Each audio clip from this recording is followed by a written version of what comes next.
Hallo Herr Elsässer, vielen Dank, dass Sie sich heute die Zeit genommen haben. Was machen Sie eigentlich beruflich? Ich bin Fulltime-Investor seit über 20 Jahren und beschäftige mich mit der Anlage von Geldern.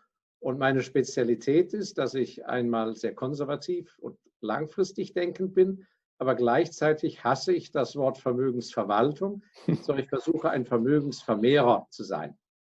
Ja, genau. Und Sie haben ja das Buch geschrieben, dieses Buch ist bares Geld wert. Richtig. Und worum geht es eigentlich in diesem Buch? Ja, dieses Buch beschäftigt sich mit meinem Leben und mit den Erfahrungen und vielen Fehlern, die ich gemacht habe und die Erfahrungen, die ich gesammelt habe. Und man muss da vielleicht dazu sagen, ich bin, wie gesagt, vollberuflich Investor und kein Publizist, und anders als sehr viele andere Autoren, ich nenne keine Namen, beschäftige ich weder einen Ghostwriter noch Fulltime-Schreiberlinge wie andere, sondern schreibe alles in meiner Freizeit, jede Zeile, jedes Komma selber. Warum mache ich das? Weil ich möchte nicht ins Gras beißen und alle meine Erfahrungen mit in die Grube nehmen. Einfach, weil ich selber gemerkt habe, wenn man muss zwar seinen Weg selber gehen, jeder, aber es ist schon hilfreich, wenn man nicht in alle Fallen tappt, sondern vielleicht doch sich das eine oder andere von Menschen anhört, die sowas Ähnliches schon mal erlebt haben. Und da kann man doch ein bisschen Zeit sparen oder aber doch ganz andere Ziele erreichen. Und so habe ich auch, deshalb, das ist erst mein zweites Buch. Mein erstes Buch habe ich vor über 4 Jahren geschrieben. Und das hat sich überraschend zu einem geheimen Mundpropaganda-Bestseller entwickelt. Dieses Buch des klugen Investors Handbuch, sehr beliebt, weil es so leicht zu lesen ist. Und das beschäftigt sich aber praktisch rund um die Börse. Das Buch jetzt, es ist gerade erschienen. Ich weiß nicht, kann man das so sehen oder ist das am Spiegel passiert? Sieht man. Ja, im Finanzbuchverlag. Das beschäftigt sich sozusagen, würde ich sagen, fast mit dem ganzen Leben, mit Dingen, die man im Laufe des Lebens vielleicht kennenlernt oder auf Situationen, auf die man stößt. Und das ist jetzt kein akademisches Lehrbuch oder auch und so ähnlich. Es sind einfach viele Episoden und Sachen, wo ich feststellen konnte, so könnte man es besser machen und so besser nicht. Ja. Haben Sie vielleicht so Tipps für vielleicht eher jüngere Menschen, die sagen, okay, ich möchte beruflich erfolgreich sein? Ja, also es ist so, das Buch ist sehr gut für junge Leute. Ich bekomme da auch immer großen Zuspruch. Warum liegen mir die jungen Leute so am Herzen? Weil ich selber im Rückblick feststellen muss und viele meiner noch viel erfolgreicheren Altersgenossen, mit denen man mal zur Schule gegangen ist oder studiert hat und die große Karrieren gemacht haben, wir alle kommen jetzt, wo wir alt sind, aber noch fit sind, kommen zum Ergebnis, und ich formuliere das so: Mensch, in der Tüte wäre doch viel mehr drin gewesen. Das heißt, wir haben uns viel zu lange mit viel zu viel Respekt manches nicht getraut oder gar nicht gewusst, dass wir, wenn unser Ziel war, ich weiß nicht was, Abteilungsleiter zu werden oder 1 Million Umsatz zu machen, haben wir später festgestellt, wir haben ja sogar 10 geschafft, aber das haben wir erst sehr spät festgestellt.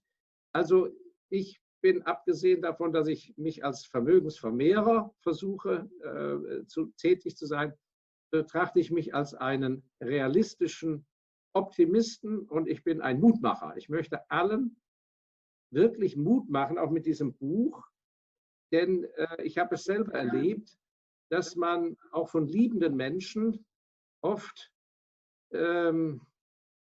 aus Sorge, dass man stürzt, klein gehalten wird. Ja, und da habe ich das schöne Beispiel aus dem Buch, also ich lese das jetzt nicht vor, aber ich erinnere mich, dass ich es geschrieben habe. Also nur mal so auch für potenzielle Leser, ja, so ein Buch, ja, das ist also, so viel Arbeit ist das, ja, so dick, ja. Und nachher ist es gerade so ein Büchlein, ja.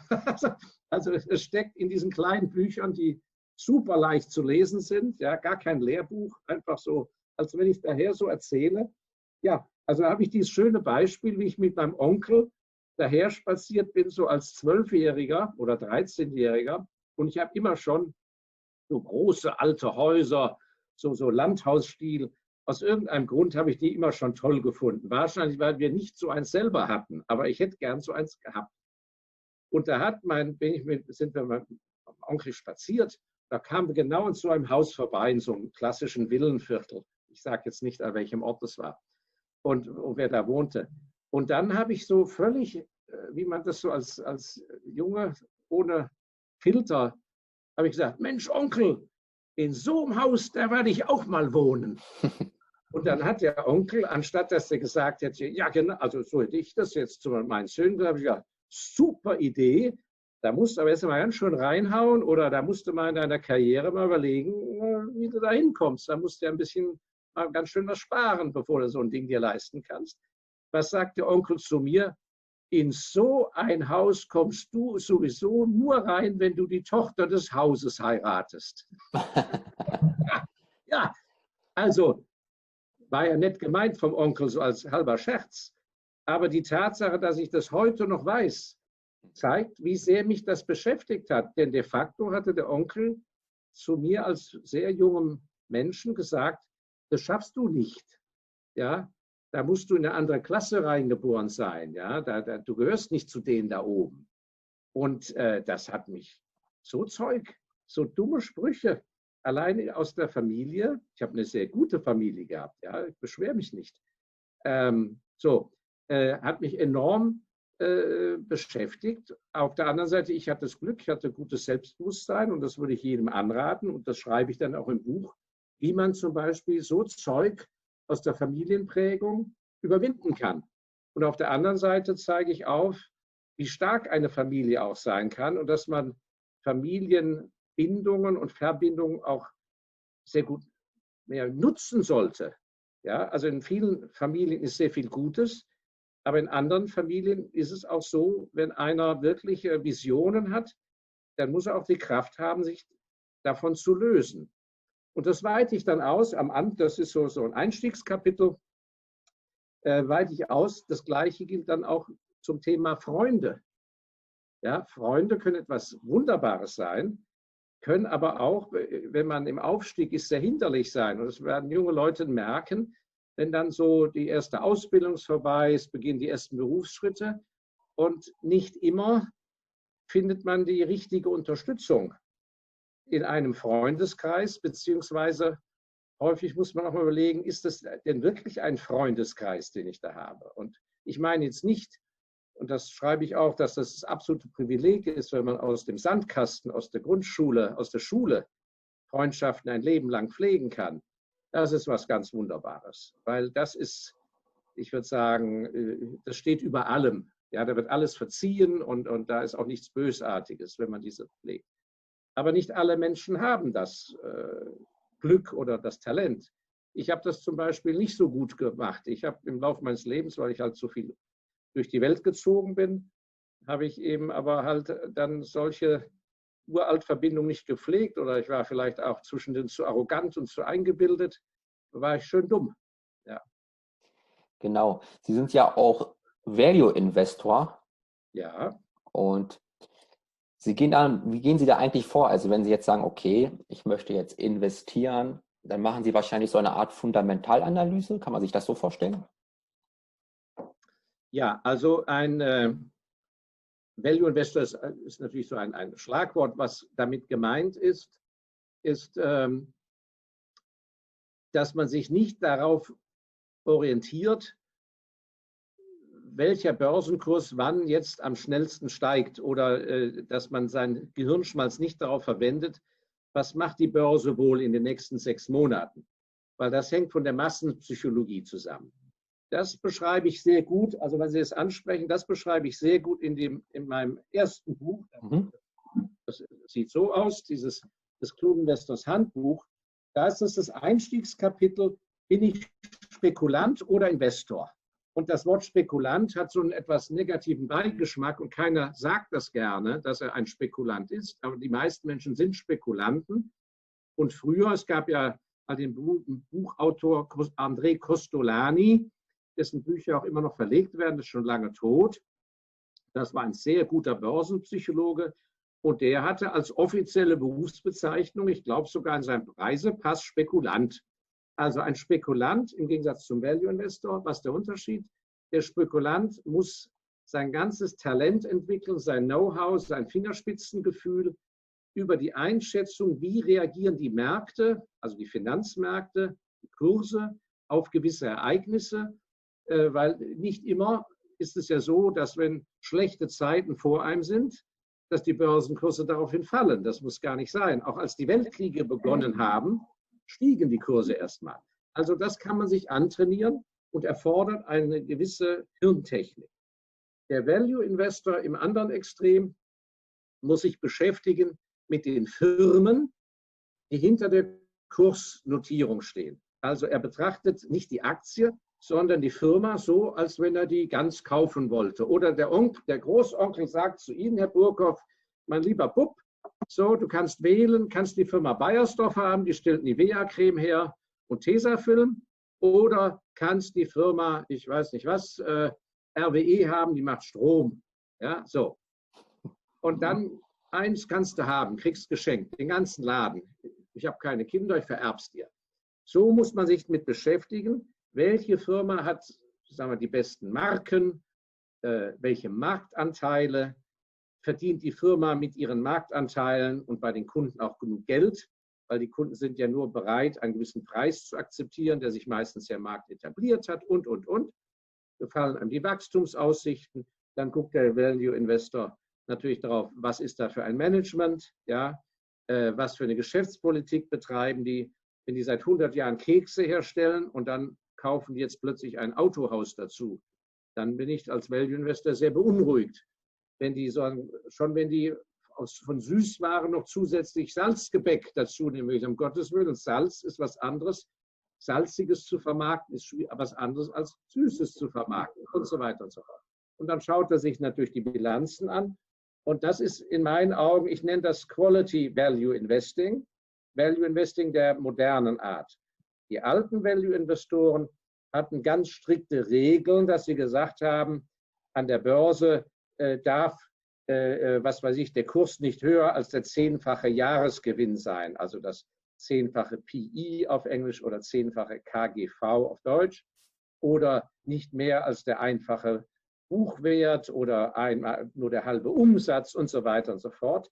Aus meiner Sicht ist das aber durch die Dynamik unserer heutigen Zeit und der Globalisierung überholt. Also das war jetzt ein kleiner Exkurs zu Value Investor versus Spekulant. Also, wenn Sie jetzt eine Aktie bewerten, dann machen Sie auch so eine Art Discounted Cashflow Methode oder wie kann man sich das vorstellen, dass Sie sagen, okay, eine Aktie ist so viel wert oder das ganze Unternehmen ist so viel wert oder wie machen Sie das? Ja. Also dieses ganze Discount-Gedöne, um es mal klar zu sagen, ist sehr akademisch. Es wird überwiegend in der Großfinanz angewandt, auch bei der Bewertung von Firmen, wenn die aufgekauft werden. Ich mit meinem eigenen Geld arbeite nie nach der Methode, weil ich schaue vielmehr die Bewertung der Firmen an im Vergleich zu der Konkurrenz. Börsennotierte Firmen schaue ich an im Vergleich zu der Bewertung von privaten Firmen, wenn die privat aufgekauft werden, zu welchen Preisen. Ich erfasse Marktwerte und ich betrachte die Finanzkraft etc. etc. Das andere ist viel zu mathematisch, sieht gut mit Excel-Tabellen aus. Es fehlt aber vollkommen die eigentliche Einschätzung. Ja, zum Beispiel in gewissen Branchen sind Sie der letzte Mohikaner. Das heißt, der letzte, der zum Beispiel eine Einzelmarke hat in einem gewissen Segment. Sagen wir, der letzte, der Ledertaschen herstellt mit einer weltberühmten Ledertaschenmarke. Ja, Discounted Cashflow ist so ein Bullshit. Nützt ja gar nichts, ja, weil den Wert macht aus die Rarität. Ja, wenn Sie bereit sind, den Laden zu verkaufen, ja, dann gibt es diese Firma, die letzte, nur noch einmal. Wer die kauft, hat sie für immer und kein anderer kommt jemals da rein. Das heißt, der Wert ist ein ganz anderer und auf diese Weise habe ich schon sehr häufig wunderbare Sondererträge erwirtschaftet, einfach weil an der Börse solche Dinge schlichtweg vernachlässigt werden, übersehen werden, nicht erfasst werden. Und man kann jahrelang gewisse sehr gute Werte sehr günstig einkaufen, einfach weil das übersehen wird. Und irgendwann wird es dann doch erkannt. Und das ist dann die Vermehrung. Ja, ja, Herr Elsässer, haben Sie vielleicht auch noch weitere Buchtipps, sage ich mal, für Menschen, die sagen, okay, ich möchte mich finanziell weiterbilden. Klar, Ihre Bücher sind sehr gut. Vielleicht noch 3 weitere Bücher, wo Sie sagen, okay, das sind die Standardwerke, die muss man gelesen haben, um sich Ja, also finanziell ich glaube, weiterzubilden. also nicht, dass das zu sehr nach Ja, Eigenpropaganda klingt. Also dieses zweite Buch, was jetzt kommt, dieses Buch ist bares Geld wert, hat als Inhalt nicht so sehr den Umgang mit Geld, sondern wie man sein Leben besser in den Griff bekommt und wie man aus dem Leben mehr rausholt. Weil das ist ja dann das, wo man erfolgreicher ist oder zufriedener.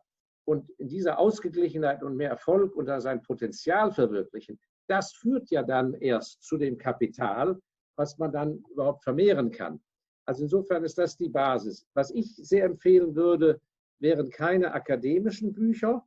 Wenn jemand Betriebswirtschaft studiert, muss er sich ja damit auseinandersetzen. Aber bei allen anderen würde ich sehr empfehlen, Biografien zu lesen. Und zwar natürlich je nachdem, in welchem Feld man ist. Ja? Also wenn jemand, sagen wir, in die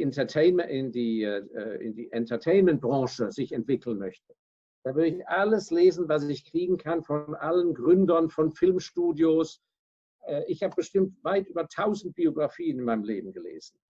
Auch quer alle Branchen, weil ich als Value Investor mich ja breit aufstellen muss. Aber wenn ich jetzt zum Beispiel Zementfabrikant werden wollte, dann würde ich, und ich habe da noch ein paar Jahre vor mir, bevor ich da starten kann, dann würde ich mich sehr intensiv würde ich recherchieren und schauen, was gibt es da für artverwandte Branchen und was gibt es da für Biografien, Leute, die vielleicht ein Konglomerat aufgebaut haben.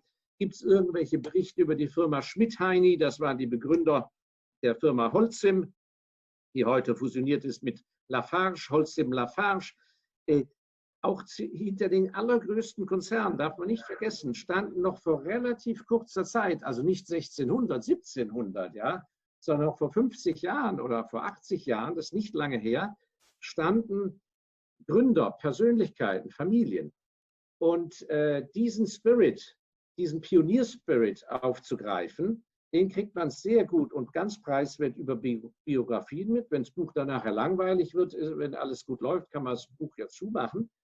Aber da lernt man sehr viel und man sollte nicht meinen, nur weil die Währung da, was weiß ich, D-Mark ist oder Goldmark oder Reichsmark, dass das alles nichts mehr von Bedeutung ist. Nein, im Geschäftsleben ist es so, Geschäfte werden gemacht, egal am Ende des Tages, welches Medium Sie benutzen, ob Brieftauben oder WhatsApp.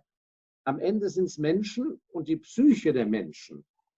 Und das beschreibe ich sehr intensiv, damit beschäftige ich mich viel in dem zweiten Buch, wie man die Psyche der Menschen besser erkennen kann und wie man das besser nutzt.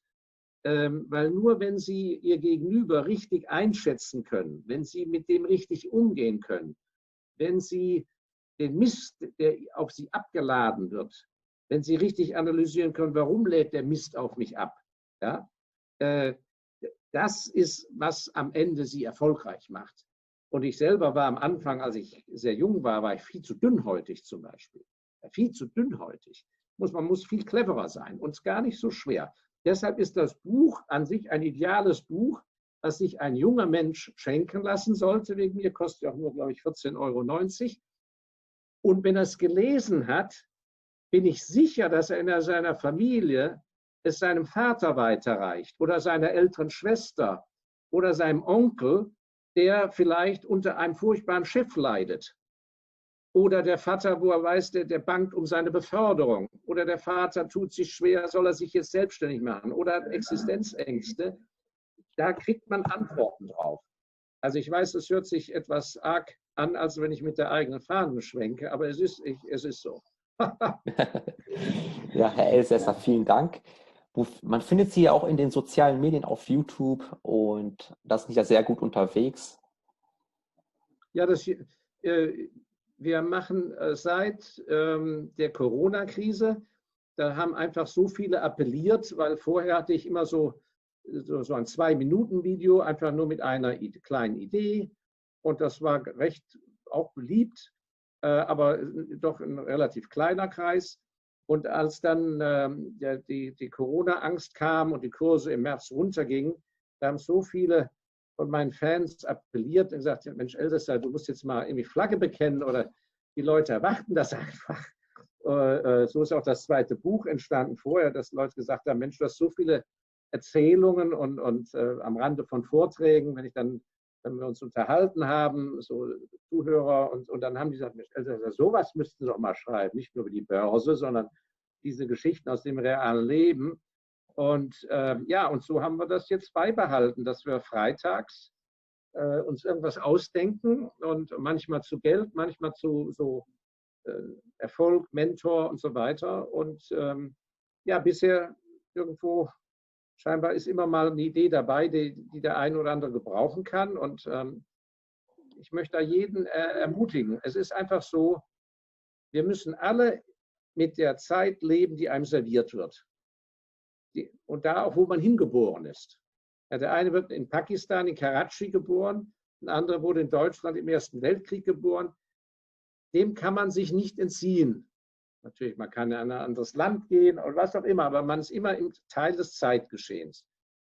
Und es ist eben mein tiefer Glaube, und ich habe das in meinem Leben selber gespürt, es ist einfach sehr, sehr gut und sehr, sehr gesund, wenn man sich nicht zu sehr eindeckeln lässt, wenn man zwar gewisse Dinge akzeptieren muss, aber wenn man seine Träume nicht aufgibt. Also das Wichtigste in meinem Leben ist, dass man aus Träumen gute Träume hat, aus den guten Träumen, und das schildere ich auch genau in dem Buch, wie man das auch pragmatisch macht, aus den guten Träumen konkrete Wünsche. Und wenn man das sich gut überlegt, das ist das Allerwichtigste im Leben, sich genau zu überlegen, was man sich wünscht. Denn in der Regel gehen die Wünsche dann nämlich in Erfüllung. Und wenn man sich dann das Falsche gewünscht hat, oh Backe, dann hat man es, den Salat. Ja, Herr Und aus Elsässer, diesen Wünschen werden die Strategien dann. ja, haben Sie vielleicht noch ein schönes Schlusswort? Ja, das war schon praktisch Das war ein eigentlich schon. Schlusswort in diese Richtung, was ich sagen will. Aus Träumen Wünsche machen, gut überprüfen, sich Hilfe holen. Das beschreibe ich sehr genau in dem Buch, wie man vor allem Denkblockaden überwindet. Ja, wir haben furchtbare Denkblockaden. Deshalb propagiere ich Denken, bis es weh tut. Viel mehr nachdenken. Wir denken zu wenig. Und dann aber umsetzen und handeln und viel Stehvermögen und sich nie das Selbstbewusstsein rauben lassen. Das ist, glaube ich, das wichtigste Schlusswort. Ans Selbstbewusstsein festglauben. Ja, Herr Elsässer, vielen Dank für Ihre Zeit. Ich danke Ihnen, Herr Burkhoff. Sie machen das sehr Dankeschön. nett.